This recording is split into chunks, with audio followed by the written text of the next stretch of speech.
भगवान श्री कृष्ण कहते हैं, लोग आपके अपमान के बारे में हमेशा बात करेंगे। सम्मानित व्यक्ति के लिए अपमान मृत्यु से भी बदतर है। अपने परम भक्तों जो हमेशा मेरा स्मरण या एक चित्त मन से मेरा पूजन करता है, मैं व्यक्तिगत रूप से उनके कल्याण का उत्तरदायित्व लेता हूँ। भगवान कहते हैं, आपके भीतर में अवगुणों से आपका महत्व कम नहीं होता। बस उनसे मुक्त होने का और संसार की भलाई की ओर प्रस्थान करने का प्रयास कीजिए। पेड़ कभी डाली काटने से नहीं सूखता, पेड़ हमेशा जड़ काटने से सूखता है। वैसे ही इंसान अपने कर्म से नहीं बल्कि छोटी सोच और गलत व्यवहार से हारता है।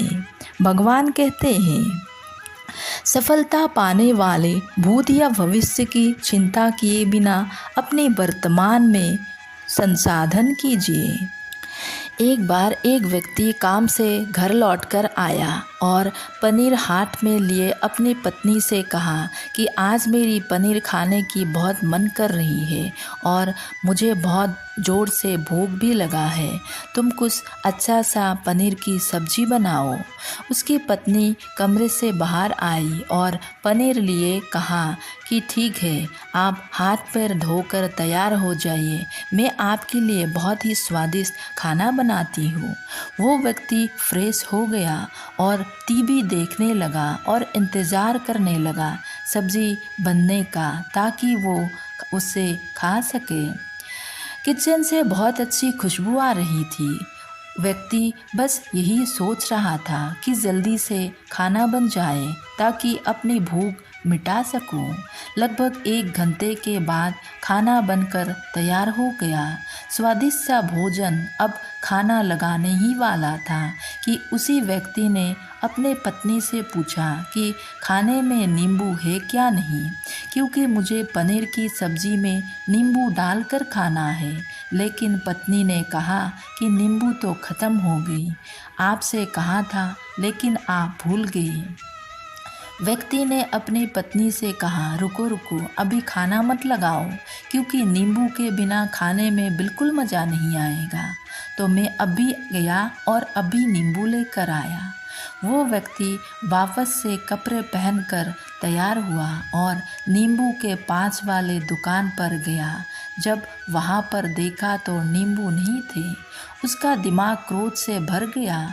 उसने सोचा कि यार, उसके पास नींबू नहीं है, चलो थोड़ी आगे वाली दुकान पर जाता हूँ, शायद वहाँ पर मिल जाएगा। वो थोड़ा और आगे गया, लेकिन वहाँ पर भी नींबू नहीं मिला। अब उसने सोचा, दूर की सब्जी मंडी चला जाता हूँ, वहाँ से नींबू लेकर आऊँगा। व्यक्ति नींबू के बिना सब्जी में मज़ा नहीं आएगा, वही सोच रहे थे। करीबन आधे घंटे के बाद करीब के सब्जी मंडी में पहुंचा। वहां पर उसे नींबू मिल गया और वो बहुत खुश हुआ कि चलो, नींबू तो मिल गया और अब मैं घर जाऊंगा और सब्जी में नींबू डालकर अच्छी से खाऊंगी। अब वो खुशी खुशी नींबू लेकर घर आया। अब जब थाली लगाई गई, सब्जी परोसी गई और नींबू रखी गई, उसकी पत्नी सामने ही बैठी थी और वो व्यक्ति थोड़ी देर के लिए कुछ सोच में पड़ गया। उसके बाद उसने नींबू की प्लेट उठाई और दरवाजे से बाहर की ओर फेंक दी और ज़ोर ज़ोर से चिल्लाने लगा, मैं जीत गया, मैं जीत गया। पत्नी ये देखकर घबरा गई और कहा कि ये पागल तो नहीं हो गया, उन्होंने सारे की सारी नींबू दरवाजे से बाहर की ओर क्यों फेंक दिया। उस पत्नी ने उसे व्यक्ति पर चिल्लाया और कहा कि आप पागल हो गए हो, अभी तो इतनी देर तक नींबू के बारे में पूछ रहे थे और अभी जब नींबू घर पर लाया और खाने में बैठा तो आपने सारे नींबू दरवाजे से क्यों फेंक दिया और चिल्ला भी रही हो कि मैं जीत गया, मैं जीत गया। पत्नी ने पूछा, अब किस चीज़ों में जीत गया, हुआ क्या है। अब व्यक्ति खुशी खुशी बैठ गया और अपने पत्नी से कहा, अब भी बैठो, इत्मीनान रखो, बताता हूँ क्या हुआ। आज सुबह से ही मेरे जीत मुझे अपने वश में करने की कोशिश कर रही थी। जब मैंने बहुत काम कर लिया तब मुझे बहुत तेज़ भूख लगी। जब मैं घर पर आया तो तुमने बहुत ही स्वादिष्ट सब्जी बनाई।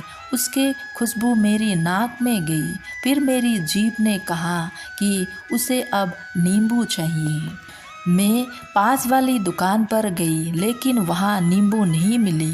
थोड़ी और दूर गया, वहाँ पर भी नहीं मिले तो मुझे उसने और दूर लेकर गई। मैं उसके बस में आ गया और जैसे ही वो कहती रही वैसा मैं करता गया। अब मैं वैसा ही करता गया जैसे वो मुझसे करवाती गई, लेकिन अंत में मैंने विजय को प्राप्त कर ली। मैंने उसे उठाकर बाहर फेंक दिया और कह दिया कि तुम्हारे मुझ पर कंट्रोल नहीं बल्कि मेरा तुम पर कंट्रोल है और मैं जीत गया। क्या आपको समझ में आया कि कैसे अपने इच्छाओं पर विजय प्राप्त करें? कई बार लोगों की अपने इंद्रिय पर विजय प्राप्त नहीं किया तो अभी वो नींबू की खोज के सिर्फ भटकते ही रहेंगे और हमेशा परेशान रहेंगे। इसीलिए अपने इंद्रियों पर काबू पाइए और अपने जीवन को खुशी खुशी बिताइए। आशा करती हूँ कि इस स्टोरी के माध्यम से आपको कुछ ना कुछ ज़रूर सीख मिली होगी। राधे राधे।